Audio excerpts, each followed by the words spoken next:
Magandang araw! Yan ang ating menu for today. Magluluto tayo ng paksiw na isdang alumahan. Ang ating lulutuin ngayon ay paksiw na isda. So, ayan po ating mga sangkap. Mayroon tayong 3/4 lang na isda. Alumahan, ang tawag dyan.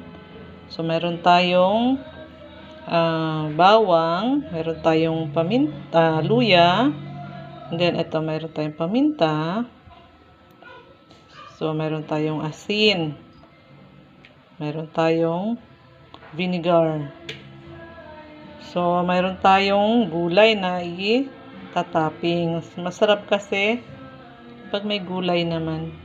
Yan, meron tayong sili haba.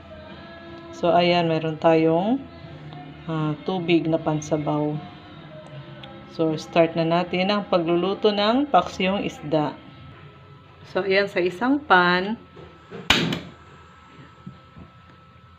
yan, dyan natin lulutuin yung ating paksiw. So, ilagay na natin yung ating isda.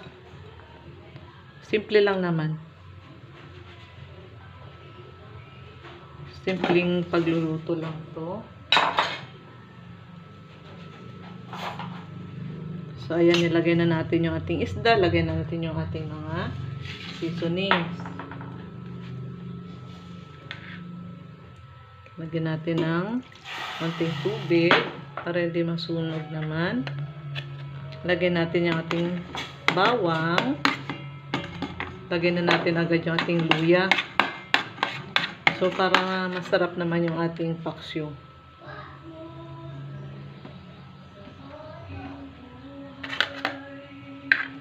Ayan, lagay na natin agad yung ating salt and yung ating suka.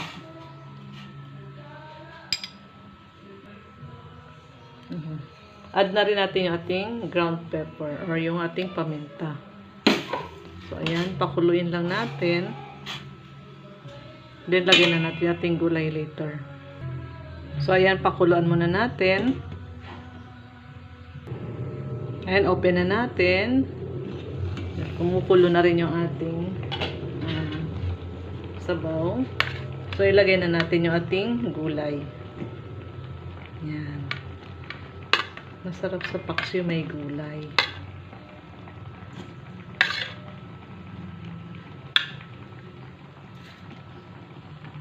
So, hayaan muna ulit natin na kumulo.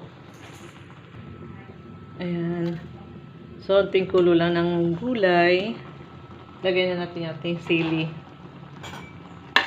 Para kumagat sa sabaw yung anghang. Ayan. Pakuloyin ulit natin. Kasama yung sili. Pwede natin i-serve mamaya. So, ayan po. Tingnan natin kung pwede na siyang hanguin. Ayan. Okay ng lahat. Tikman na natin ang kanyang sabaw.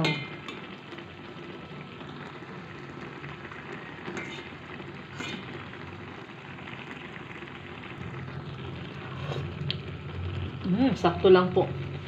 Sakto lang yung kanyang asim anghang. So, pwede na natin serve ito. So, ayan yung ating paksiw na isda. So, gawin naman nating masarap at elegant ang ating paghahain sa paksiw. Simple but elegant. Thank you for watching. Subscribe na po kayo sa Lucky Guy RN, my channel. Thank you.